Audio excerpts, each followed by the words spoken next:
അങ്ങനെ ഷിർദി ബാബയുടെ പാദസ്പർശത്താൽ അനുഗ്രഹീതമായി നിൽക്കുകയാണ്. ആ വിവാഹ പാർട്ടി വന്ന കാളവണ്ടി ഖണ്ഡോബാവ ക്ഷേത്രവളപ്പിൽ നിന്നു. ആളുകൾ അവിടെ ഇറങ്ങി. കൂടെ യുവാവായ ഫക്കീറും. ഭഗവാന്റെ ആ വരവിനെ കുറിച്ചാണ് പറയണത്. തേജസ്വിയായ ആ യുവാവിനെ കണ്ട് ഭഗത് എന്ന് പറയുന്ന ഒരു വ്യക്തി അവിടെ ഉണ്ടായിരുന്നു. അദ്ദേഹം സ്വാഗതം സായി എന്ന് പറഞ്ഞു പറഞ്ഞിട്ടാണ് സ്വീകരിക്കുന്നത്. അതോടെ മറ്റുള്ള ജനങ്ങളും ഫക്കീറിനെ സായി സായി എന്ന് വിളിക്കാൻ തുടങ്ങി. പിന്നീട് സായി എല്ലാവരുടെയും സായിബാബയായിട്ട് മാറി. അപ്പൊ സായി എന്ന് ആദ്യമായിട്ട് വിളിച്ചത് ഭഗത് എന്ന് പറഞ്ഞ ഒരാളാണ്.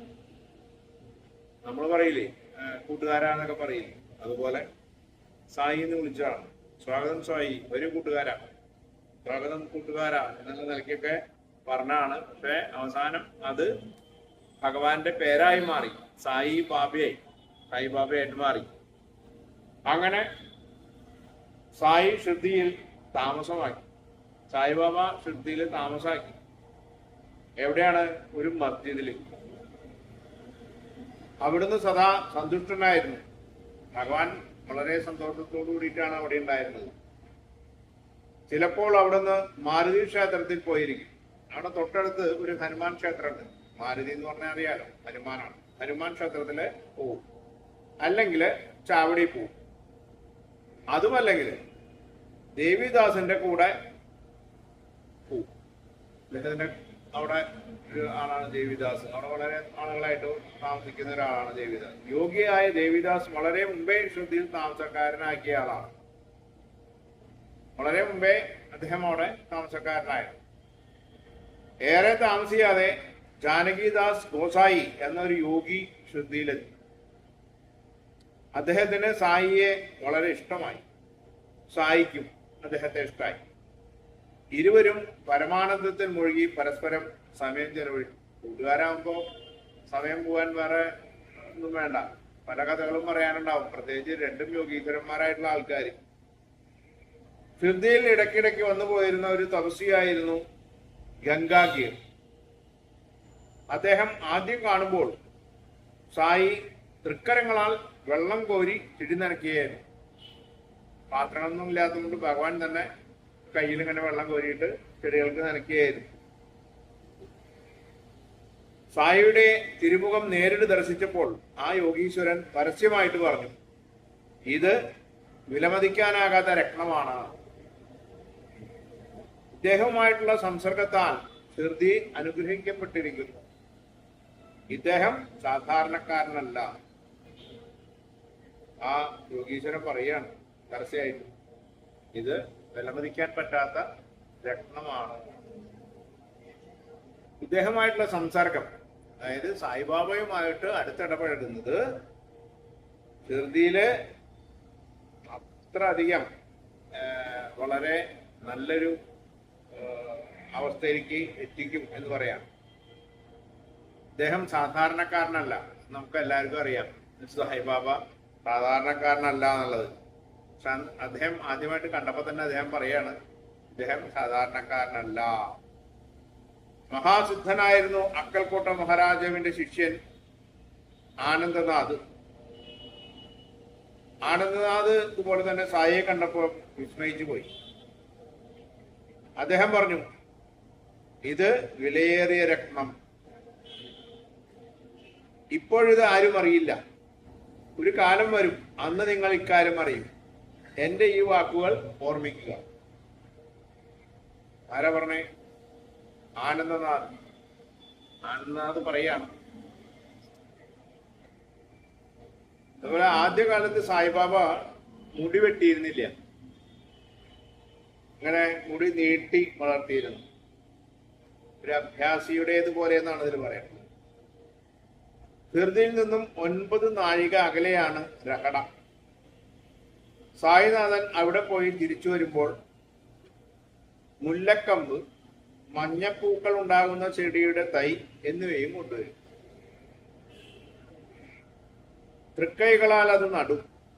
അതിന്റെ നനയും പരിചരണവും അവിടുന്ന് തന്നെ ഭഗവാൻ തന്നെയാണ് ഈ ചെടിയുടെ കൊമ്പുകളും വിത്തുകളും തൈകളൊക്കെ കൊണ്ടുവന്ന് നട്ട് അതിന് വെള്ളമൊക്കെ ഒഴിച്ച് അതിനെ പരിപാലിക്കുക.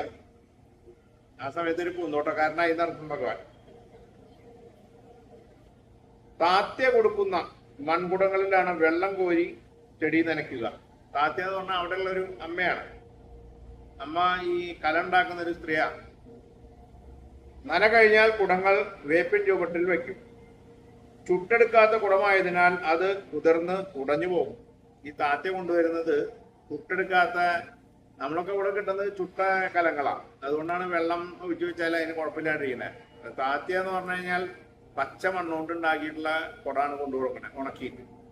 അത് വെള്ളം നനഞ്ഞ് ഭഗവാൻ ഈ വേപ്പിന്റെ ചുവട്ടിൽ വയ്ക്കുമ്പോൾ വെള്ളം നനഞ്ഞിരിക്കുകയാണല്ലോ, അത് ഉടഞ്ഞു പോകും. പിറ്റേ ദിവസവും താത്യ കുടങ്ങൾ നൽകും. ഇത് പൊട്ടിക്കഴിഞ്ഞാൽ വീണ്ടും കുടം കൊടുക്കും. 3 വർഷത്തോളം അവിടുന്ന് ചെടികളെ ഇങ്ങനെ പരിചരിച്ചു. 3 വർഷത്തോളം ഭഗവാൻ ഈ ചെടി നനയും കാര്യങ്ങളായിട്ട് അവിടെ അങ്ങനെ കൂടി. അതിന്റെ ഫലം അതിമനോഹരമായ ഒരു പൂന്തോട്ടമായിരുന്നു. ഞാൻ നേരത്തെ പറഞ്ഞു പൂന്തോട്ടക്കാരനായിരുന്നു. അപ്പൊ ഭഗവാൻ ഈ ചെടികള് തൈകൾ കൊണ്ടുവരികയും വിത്തിടുകയും തൈകളൊക്കെയൊക്കെ ചെയ്ത് അതിന്റെ പരിചരണം കാര്യങ്ങളൊക്കെ ചെയ്ത് അവിടെ എന്തായി, അവിടെ മൊത്തം ഒരു നല്ലൊരു പൂന്തോട്ടമായിട്ട് മാറി എന്നാണ് പറയുന്നത്. അക്കൽക്കോട്ട് മഹാരാജിന്റെ ശിഷ്യനാണ് ഭായി കൃഷ്ണാജി. പരമഭക്തൻ. നിത്യവും ഗുരുനാഥന്റെ ചിത്രത്തിൽ ആരാധന നടത്തും. ഒരിക്കൽ അദ്ദേഹത്തിന് തോന്നി അക്കൽക്കോട്ട് പോയി തന്റെ ഇഷ്ടദേവതയുടെ തൃപ്പാദങ്ങളിൽ നമസ്കരിക്കണം, എങ്കിലേ എന്റെ സാധന പൂർത്തിയാകൂ. അങ്ങനെ യാത്രയ്ക്കുള്ള ഒരുക്കങ്ങളായി. യാത്രാ നിശ്ചയത്തിന്റെ തലേനാൾ അദ്ദേഹത്തിന് ഗുരുനാഥന്റെ സ്വപ്ന ദർശനം ഉണ്ടായി. ഗുരു കൽപ്പിച്ചു, ഞാനിപ്പോൾ ശ്രുതിയിലാണ്, അവിടെ വന്ന് അനുഗ്രഹം വാങ്ങുക. പരമഭക്തനായ ഭായിക്ക് അതൊരു സ്വപ്നമായിരുന്നില്ല, ഗുരു കൽപ്പനയായിരുന്നു. അദ്ദേഹം ബോംബെയിൽ നിന്നും നേരെ ഷിർഡിക്ക് യാത്രയായി. ഭായി ഷിർദിയിലെത്തി. സായിയെ കണ്ടു. പരമശാന്തിയേകുന്ന ദർശനമായിരുന്നു. ഭാവിയെ കണ്ടു കഴിഞ്ഞാൽ നമുക്ക് അറിയാലോ, മനസ്സിന് വളരെ ശാന്തി ഉണ്ടാവും. 6 മാസം അവിടെ താമസിച്ചു. പിന്നീട് പാദുകങ്ങൾ നിർമ്മിച്ച് വേപ്പിൻ ചുവട്ടിൽ സ്ഥാപിക്കുകയും ചെയ്തു. ഉപാസനയുടെയും ദാദ്ര കേൽക്കറുടെയും മേൽനോട്ടത്തിൽ വിധിപ്രകാരം പാദുക പ്രതിഷ്ഠ നടന്നു. തുടർന്നുള്ള പൂജയ്ക്കായി, ഇത് നടന്നത് 1912 ആണ് നടന്നിട്ടുള്ളത്. തുടർന്നുള്ള പൂജയ്ക്കായിട്ട് ദീക്ഷിത് എന്ന ബ്രാഹ്മണനെയും നിയമിച്ചു. കാര്യങ്ങൾ നോക്കി നടത്താൻ സഗുണ നായകനെയും ഏർപ്പെടുത്തി. നമ്മൾ ഒരു ക്ഷേത്രത്തിൽ പൂജാരി ഉണ്ടായാലും ഒരു കാര്യക്കാരൻ ഉണ്ടാവുമല്ലോ, അതുപോലെ. പിന്നുള്ളതാണ് ഒരു മൊയ്തീൻ ഭായ്. മൊയ്തീൻ ഭായ് ഗുസ്തിക്കാരനും മുറുക്കാൻ കച്ചവടക്കാരനുമായിരുന്നു. ഒരിക്കൽ അദ്ദേഹം മൊയ്തീൻ ഭായിയും തമ്മിൽ ബാബയും മൊയ്തീൻ ഭായിയും തമ്മിൽ തർക്കമുണ്ടായി. അത് അവസാനിച്ചതാവട്ടെ, മൊയ്തീൻ ഭായ് ഗുസ്തിക്കാരനാണല്ലോ, ഗുസ്തി മത്സരത്തിലായിരുന്നു. ഗുസ്തിക്കാരനായിട്ടുള്ള മൊയ്തീൻ ഭായിയെ ബാബയ്ക്ക് ജയിക്കാനായില്ല, കീഴ്പ്പെടുത്താനായില്ല. അതൊരു പരിവർത്തനത്തിന്റെ തുടക്കമായിരുന്നു. അതോടെ ബാബ വസ്ത്രധാരണ രീതിയും ജീവിതശൈലിയും മാറ്റി. ഒരു കാരണം എല്ലാത്തിനും ഒരു മൂലം ഉണ്ടാവുമല്ലോ, അതൊരു കാരണം മാത്രമാണ്. തലയിൽ തുണി കഷ്ണം കൊണ്ടൊരു കെട്ടും, ധരിക്കുന്നത് കൗബീനവും കഫ്നയും, നീളമുള്ളൊരു നൈറ്റി പോലത്തെ ഒരു സാധനം, ഇരിക്കാൻ ഒരു കഷ്ണം ചാക്ക്, കിടക്കാനും വേറൊരു കഷ്ണം ചാക്ക്. വളരെ ലളിതമായ വസ്ത്രധാരണം അവിടുന്ന് ഇഷ്ടപ്പെട്ടു. ഇതിനെ തുടർന്ന് ഇതിനെക്കുറിച്ച് ബാബയുടെ കാഴ്ചപ്പാട് ഭഗവാൻ പറയണ്ടായി. കുബേരത്വത്തെക്കാൾ നന്ന് ദാരിദ്ര്യം തന്നെ. കാരണം ഈശ്വരൻ ദരിദ്രന്റെ തോഴനാണ്.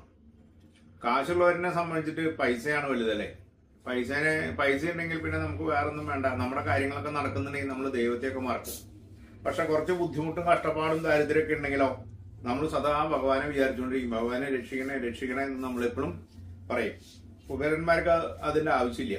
കാശുള്ള ആൾക്കാർക്ക് അവര് ഭഗവാനെയൊക്കെ മറക്കും എന്നാണ് ഭഗവാന്റെ കാഴ്ചപ്പാട്. ഗംഗാധരൻ ഗുസ്തിപ്രിയനായിരുന്നു.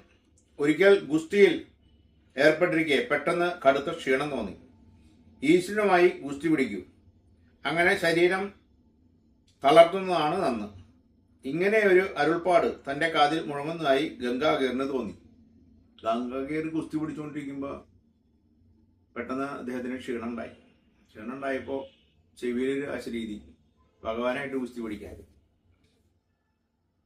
അപ്പോൾ ശരീരം തളർന്നു. അദ്ദേഹം ലൗകിക ജീവിതം ഉപേക്ഷിച്ചു. ഗംഗാകേറിന് വിരക്തി ആളിക്കത്തി. ഇത് ചെവിയിൽ കേട്ടോട് കൂടിയിട്ട് വിരക്തി ആളിക്കത്തി. ലൗകിക ജീവിതം ഉപേക്ഷിച്ചു. പുൻതമ്പിക്കടുത്ത് ഗോദാവരിയുടെ സമീപം ഒരു ആശ്രമം ഉണ്ടാക്കി ഗംഗാകേർ. ശിഷ്യന്മാരോടൊപ്പം അവിടെ താമസമായി. ഒരു ആശ്രമം ഉണ്ടാക്കി ഒരു സന്യാസം സ്വീകരിച്ചു കഴിഞ്ഞാൽ ശിഷ്യന്മാരുണ്ടാവും. ശിഷ്യന്മാരുണ്ടെങ്കിലാണ് ഒരു ഗുരുസ്ഥാനം ഉണ്ടാവുക.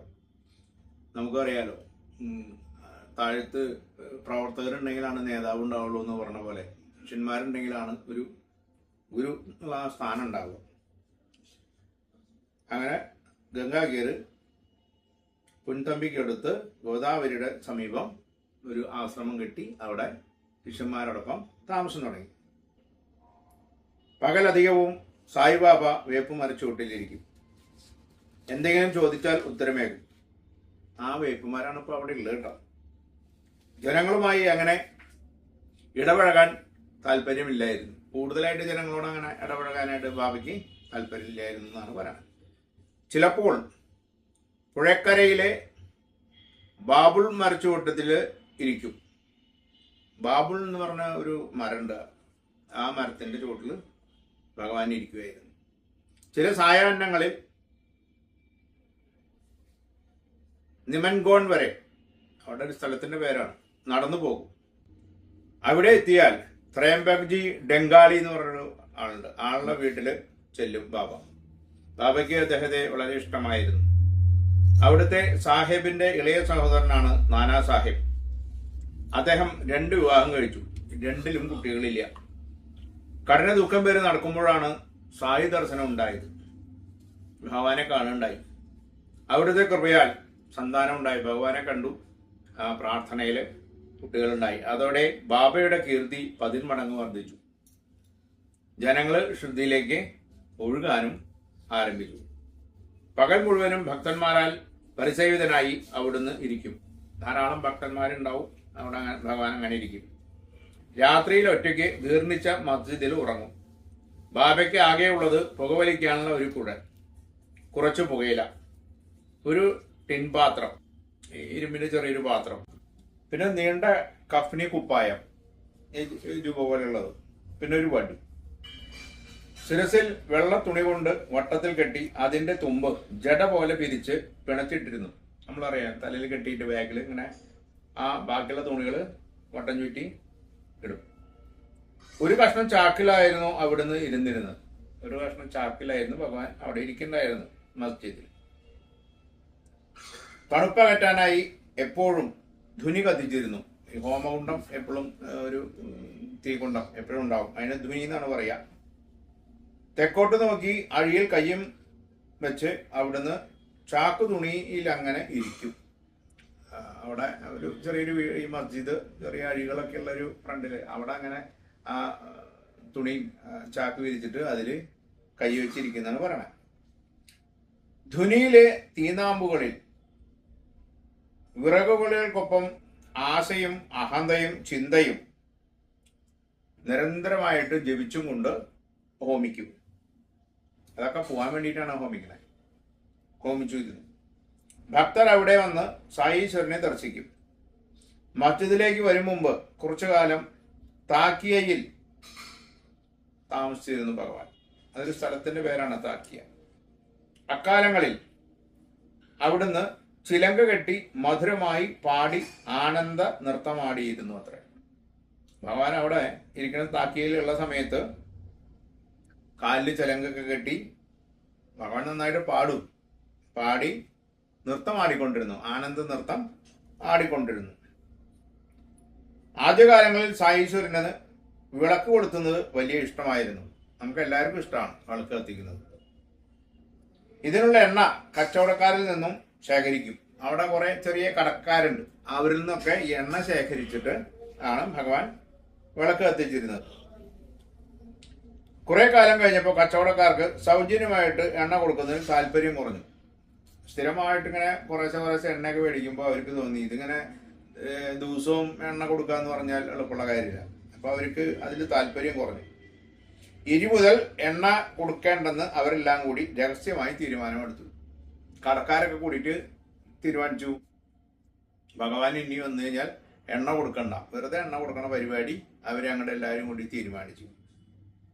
ഇതൊന്നും അറിയാത്തവനെ പോലെ അന്നും സായീശ്വരൻ എണ്ണയ്ക്കായി പാത്രം കൊണ്ട് എത്തി. ഇതൊന്നും ഭഗവാൻ അറിയില്ല എന്നാണ് അവരുടെ വിചാരം. പക്ഷെ ഭഗവാൻ എല്ലാം അറിഞ്ഞുകൊണ്ട് തന്നെയാണ്.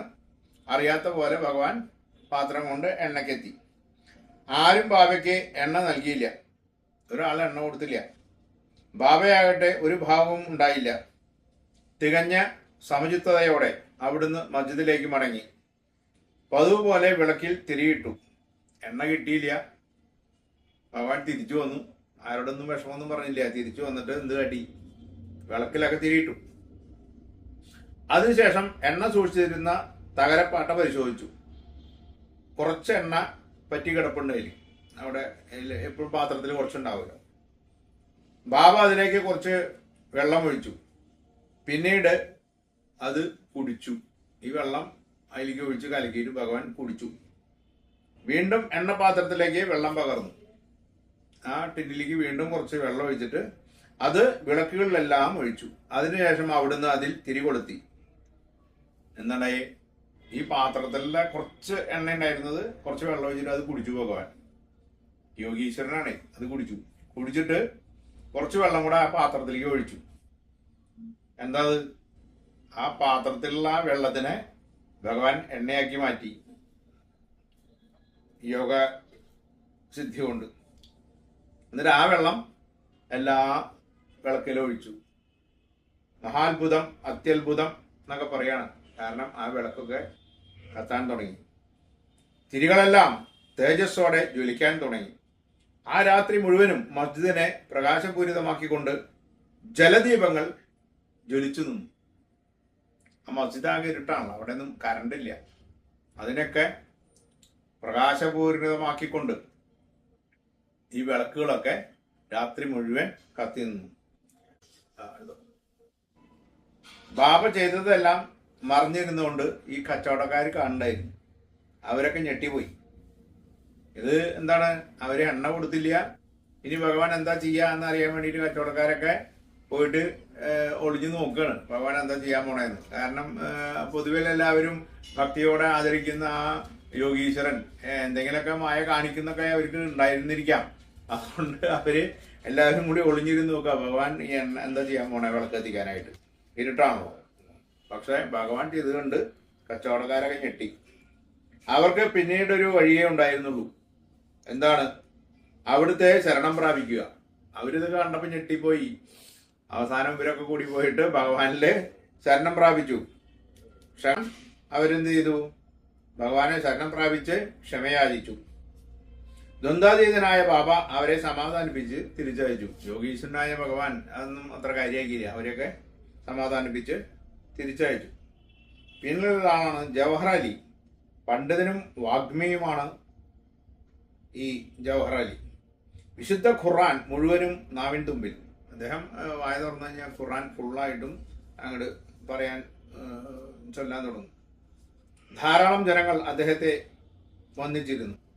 അഹമ്മദ് നഗർ വാസിയായ ജവഹർ അലി ഒരിക്കൽ ശിഷ്യരോടൊപ്പം അവിടം വിട്ടു. രഹഡയിൽ വന്ന് താമസമാക്കി. അവിടെയും ധാരാളം ജനങ്ങൾ അദ്ദേഹത്തെ വന്ദിക്കാനും എത്തിയിരുന്നു. ഭക്തരുടെ സഹായത്തോടെ ഫക്കീർ വീരഭദ്ര ക്ഷേത്രത്തിന് മുമ്പിൽ ഒരു ഈദ്ഗ നിർമ്മിക്കാൻ ശ്രമം തുടങ്ങി. പള്ളി പോലത്തെ ഒരു സ്ഥലം. പക്ഷേ അതിൽ ചില തടസ്സങ്ങളുണ്ടായി. താമസിയാതെ ജവഹർ അലിക്ക് രഹഡ വിടേണ്ടി വന്നു. അങ്ങനെ അദ്ദേഹം ഷിർദിയിലെത്തി. രഹഡയിൽ നിന്ന് നേരെ വന്നത് ഷിർദിയിലേക്കാണ്. അവിടെ ബാബയെ കാണാൻ ഇടയായി. ബാബയോടൊപ്പം മസ്ജിദിൽ ഫക്കീറും താമസം തുടങ്ങി. ആരാണ്? ഈ ജവഹർ അലി ഫക്കീറാണ്. ഫക്കീർ എന്ന് പറഞ്ഞാൽ യാചകൻ അല്ലെങ്കിൽ ഇങ്ങനെ നടക്കുന്ന ഒരാൾ, അത്രയേ ഉള്ളൂ അതിൻ്റെ അർത്ഥം. ബാബയെ ശിഷ്യൻ എന്ന നിലയ്ക്കാണ് ജവഹർ അലി കണ്ടത്. നന്നായി വിവരം. ജവഹർ വന്നിട്ട് ബാബേനെ പോയിട്ട്, ബാബ ഇങ്ങനെ ഒരു യാചകനായിട്ടിരിക്കുകയാണല്ലോ. അപ്പൊ ഫക്കീറിൽ വിചാരിച്ചു ഇയാളെ നമ്മളെ ശിഷ്യനാക്കാന്നൊക്കെ വിചാരിച്ച് ബാബേനെ ശിഷ്യനാക്കിയിട്ട് അങ്ങോട്ട് തുടങ്ങി. ബാബയാകട്ടെ ചെറിയ നീരസം പോലും കാണിക്കാതെ അത് അംഗീകരിച്ചു. ബാബ അദ്ദേഹത്തിന്റെ ശിഷ്യനാണെന്നുള്ള ഭാവത്തിൽ പ്രവർത്തിക്കാൻ തുടങ്ങി. ഗുരുവിന് ശിഷ്യന്റെ ആഴവും അറിവും നിശ്ചയമില്ലായിരുന്നു. ആർക്ക്? ഈ ഫക്കീർ അലിക്ക്, ജവഹർ അലിക്ക് ഭഗവാനെ കുറിച്ചുണ്ടോ വലുത് അറിയണു. അവിടെ കണ്ടൊരു യാചകനാണെന്നാ ശരി, എന്റെ കൂടെ കൂടിക്കോട്ടെ, എന്റെ ശിഷ്യനായിക്കോട്ടെ എന്ന് വിചാരിച്ചിട്ട് അങ്ങോട്ട് തുടങ്ങി. പക്ഷെ ഭഗവാനും അത് അംഗീകരിച്ച് തുടങ്ങി. പക്ഷെ അലിക്ക് ഭഗവാനെ കുറിച്ചൊന്നും അറിയില്ലായിരുന്നു. ശിഷ്യനാകട്ടെ ഗുരുവിന്റെ പരിമിതി വളരെ വ്യക്തവും എങ്കിലും അവിടുന്ന് അതൊന്നും ഭാവിച്ചില്ല. ഗുരുവിനെ കുറിച്ച് ഭാവിക്ക് നന്നായിട്ട് അറിയാം, ഇയാൾ എത്രത്തോളം പോകുന്നുള്ളതൊക്കെ. അപ്പൊ ഭഗവാൻ അതൊന്നും അത്ര ഗവനിച്ചില്ല എന്നർത്ഥം. ഗുരുവിനെ നന്നായി പരിചരിച്ചു. ഇതിനിടയിൽ ഗുരു ശിഷ്യനുമായി രഹടയിലേക്ക് താമസം മാറ്റുകയും ചെയ്തു. രഹടയെന്നാണല്ലോ അങ്ങോട്ട് പോകുന്നത്. ഈ ശിഷ്യനെ കിട്ടിയോട് കൂടിയിട്ട് തിരിച്ച് ജവഹർ അലി രഹടയിലേക്ക് താമസം മാറ്റി. ഷിർദിവാസികൾക്ക് അത് ഇഷ്ടമായില്ല. അവർ തങ്ങളുടെ സായിയെ കൊണ്ടുവരാനായി രഹടയിലെത്തി. ബാബയെ കണ്ടു, ആഗമനോദ്ദേശവും അറിയിച്ചു. പക്ഷെ ബാബ അത് സ്വീകരിക്കാൻ കൂട്ടാക്കിയില്ല. ഈ ഷിർദിന്ന് ഭഗവാനെ കൊണ്ടുപോയിട്ട് അവിടെയുള്ള ആൾക്കാർക്കൊക്കെ വിഷമായി, ഇതെവിടേക്ക് ഭഗവാനെ കൊണ്ടുപോയെന്ന് വെച്ചിട്ട്. അങ്ങനെ ഇവരൊക്കെ കൂടിയിട്ട് ഈ അലിയും ബാബയും കൂടി താമസിക്കുന്ന രഹടയിലേക്ക് അവരെത്തി. ഭഗവാനോട് പറഞ്ഞു, ഭഗവാൻ ഇവിടെ നിന്നാ പറ്റില്ല, ഷിർഡിയിലേക്ക് തിരിച്ചു വരണം. ഭഗവാൻ ഒന്നും കൂട്ടാക്കിയില്ല. ഭഗവാൻ എന്ത് പറഞ്ഞു? വേഗം പോയിക്കോളൂ, ആ ഫക്കീർ ഉഗ്രകോപിയാണ്, അദ്ദേഹം വരുമ്പോൾ നിങ്ങളെ കണ്ടാൽ പ്രശ്നമാവും. അപ്പോ ഭഗവാന് കാര്യങ്ങളൊക്കെ അറിയാമെങ്കിൽ കൂടിയും എന്നാലും ഭഗവാൻ ഈ ഷിർഡി വാസികളോട് പറഞ്ഞു, വേഗം പോയിക്കോളൂ, ആ ഫക്കീർ വന്ന് കഴിഞ്ഞ് കണ്ടു കഴിഞ്ഞ് കഴിഞ്ഞാൽ ആകെ പ്രശ്നമാവും. അപ്പോഴേക്കും ഫക്കീർ തിരിച്ചെത്തി. ശിഷ്യനെ കൊണ്ടുപോകാനാണ് ഷിർദിക്കാർ വന്നതെന്ന് അറിഞ്ഞ് കോപിഷ്ണനായി. പക്ഷേ ഗ്രാമീണരും വിട്ടുകൊടുത്തില്ല. ഒടുവിൽ ഫക്കീറിന് വഴങ്ങേണ്ടി വന്നു. ഫക്കീറിന് ബാബയെ പിരിയുന്ന കാര്യം അസഹനീയം. ഒടുവിൽ ഫക്കീറും ബാബയും ഷിർദിക്കാർക്കൊപ്പം ഗ്രാമത്തിലേക്ക് മടങ്ങി. ഇദ്ദേഹം വന്നപ്പോ ഷിർദിക്കാരെ കണ്ടപ്പോ ആകെ കോപിഷ്ണനായി. നടക്കണ കാര്യമില്ല, ബാബേനെ ഒന്നും കൊണ്ടുപോകാൻ പറ്റില്ല എന്നൊക്കെ പറഞ്ഞു. പക്ഷെ ഷിർദിക്കാരുണ്ടോ വിടണു ബാബേനെ. അവസാനം ഫക്കീറിന് അവർക്ക് വഴങ്ങി കൊടുക്കേണ്ടി വന്നു. അദ്ദേഹം ശരിയെന്ന് പറഞ്ഞിട്ട് ബാബയുടെ കൂടെ ഫക്കീറും ഷിർഡിയിലേക്ക് യാത്രയായി. ഷിർദിയിൽ ജ്ഞാനിയും പണ്ഡിതനുമായി ഒരു താപസനുണ്ടായിരുന്നു, ദേവിദാസ്. തിളങ്ങുന്ന മിഴികളും സുന്ദരമായ മുഖവും ചെറുപ്രായവും അദ്ദേഹത്തെ ഷിർദിക്കാരുടെ പ്രിയങ്കരനാക്കി. മറ്റൊരു യോഗീശ്വരനുണ്ടായിരുന്നു, താപസനാണ്, ദേവിദാസ് എന്നാണ് പേര്. ചെറുപ്പക്കാരനാണ്, സുന്ദരനാണ്, എല്ലാവർക്കും പ്രിയങ്കരനുമായിരുന്നു. പ്രമുഖരായ പലരും ദേവിദാസിനെ ഗുരുവായി സ്വീകരിച്ചിരുന്നു. ഇദ്ദേഹത്തെ ഗുരുസ്ഥാനത്ത് കണ്ടുകൊണ്ട് പലരും ആരാധിച്ചിരുന്നു. ഒരിക്കൽ ഷിർദിക്കാരുടെ പ്രയത്നത്താൽ ഫക്കീർ ദേവിദാസിന്റെ മുന്നിലെത്തി. ഈ ഫക്കീറിന് അല്ലെങ്കിൽ കുറച്ച് അഹങ്കാരം കൂടുതലാണ്. അപ്പൊ ഷിർദിക്കാരൊക്കെ എന്ത് തീരുമാനിച്ചു? എന്നാ നേരെ ഇദ്ദേഹത്തെ ദേവിദാസിന്റെ മുമ്പിലേക്ക് എത്തിക്കുക. അങ്ങനെ അവര് ദേവിദാസിന്റെ മുമ്പിലെത്തിച്ചു. അങ്ങനെ ഫക്കീറും ദേവിദാസും മതപരമായ ചർച്ചയിൽ ഏർപ്പെട്ടു. അപ്പോ ഇദ്ദേഹം മുസ്ലിമാണ്, ഫക്കീർ, ദേവിദാസ് ഹിന്ദുവാണ്. അവർ മതപരമായിട്ടുള്ള ചർച്ചയിൽ ഏർപ്പെട്ടു. എന്തിനധികം വാദപ്രതിവാദത്തിൽ ദേവിദാസ് തിളങ്ങി, ഫക്കീർ അടങ്ങി. ദേവിദാസ് വളരെയധികം ശ്രേഷ്ഠനായ ഒരു പണ്ഡിതനായതുകൊണ്ട് പല ഗ്രന്ഥങ്ങളും അദ്ദേഹം വായിച്ച് വളരെ ബുദ്ധിമാനായിരുന്നു. ഫക്കീറും അതെ. പക്ഷേ ഇവര് പ്രതിവാദം നടത്തി ഫക്കീറിന് അവസാനം സത്യം അടക്കേണ്ടി വന്നു എന്നാണ് പറയുന്നത്. ഒടുവിൽ അദ്ദേഹത്തിന് നാട് വിടേണ്ടി വന്നു. ഷിർദിന്ന് അയാൾ ഓടിപ്പോയി. ഫക്കീർ പോയത് ബീജാപൂരിലേക്കാണ്. കാലവേറെ ചെന്നപ്പോഴേക്കും ഫക്കീറിന് തന്റെ അജ്ഞാനം വെളിവായി. ഇയാളിങ്ങനെ എത്ര കാലം ഓടിക്കൊണ്ടിരിക്കും? അവസാനം അദ്ദേഹത്തിന്റെ അജ്ഞത മനസ്സിലായി. താൻ ഗുരുവാണെന്നും ബാബ ശിഷ്യനുമാണെന്ന ധാരണയാകുന്നു. അതായത് താൻ ഗുരുവാണെന്നും ബാബ ശിഷ്യനാണെന്നുള്ള ബോധമായിരുന്നു ആർക്കുണ്ടായിരുന്നത്? ഈ ഫക്കീറിനുണ്ടായിരുന്നത്. അവിടെയൊക്കെ ചെന്ന് കുറെയൊക്കെ കഴിഞ്ഞപ്പോ ഇതിനൊക്കെ മനസ്സിലാക്കിയപ്പോ ദേവിദാസിന്റെ കൂടെയുള്ള തർക്കവും കാര്യങ്ങളൊക്കെ കഴിഞ്ഞോട് കൂടിയിട്ട് അങ്ങേർക്ക് മനസ്സിലായി ഞാൻ ബാബയുടെ ഗുരുവൊന്നും അല്ല എന്നുള്ള കാര്യം അയാൾക്ക് മനസ്സിലായി. പശ്ചാത്താപ വിവശനായി ജവഹർ അലി സായി പാദങ്ങളിൽ വീണ്ടും എത്തി. ബാബയാകട്ടെ അദ്ദേഹത്തോട് അത്യധികം ആദരവോടെ തന്നെ പിന്നെയും പെരുമാറി. എങ്ങനെയായി? ഇയാള് ഈ അജ്ഞാനം കൊണ്ടുനടന്ന് ആകെ എവിടെ ഇല്ലാത്തൊരവസ്ഥയായപ്പോ തിരിച്ച് ഈ അലി ഫക്കീർ അലി ഭഗവാന്റെ പതാര വിന്ദനങ്ങളെ ശരിക്ക് ശരണം പ്രാപിച്ചു. ഭഗവാൻ അതൊന്നും നോക്കാൻ പോയില്ല. ആ പഴയ പോലെ തന്നെ ഭഗവാൻ പെരുമാറാൻ തുടങ്ങി. സായീശ്വരന്റെ രീതികൾ നമുക്ക് അജ്ഞാതം. ജ്ഞാനലാഭത്തിനായി മുക്തിക്കായി മിഥ്യാഭിമാനവും അഹങ്കാരവും വലിച്ചെറിയണം. കഠിനമായി യത്നിക്കണം. മുക്തിലാഭത്തിനായി ആരുടെയും ശിഷ്യനാകാം. മുക്തിലാഭത്തിന് വേണ്ടിയിട്ട് ആരുടെ വേണമെങ്കിലും ശിഷ്യനാകാം. എപ്പോൾ വേണമെങ്കിലും ആവാം.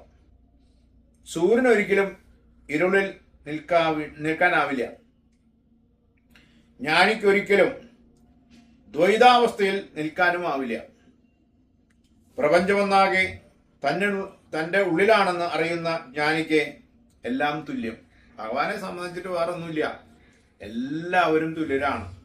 പൈസ ഉള്ളവനായിക്കോട്ടെ, ദരിദ്രനായിക്കോട്ടെ, യാചകനായിക്കോട്ടെ, എല്ലാവരും ഭഗവാന്റെ മുമ്പിൽ തുല്യരാണ്. നിങ്ങളൊന്ന് ഷിർദിയിൽ പോയി കഴിഞ്ഞാൽ അവിടെ അന്നദാനം കഴിക്കുന്ന സ്ഥലത്ത് നമുക്ക് കണ്ടാൽ മനസ്സിലാവും. കോടീശ്വരനും പിച്ചക്കാരനും എല്ലാവരും ഉണ്ടാവും.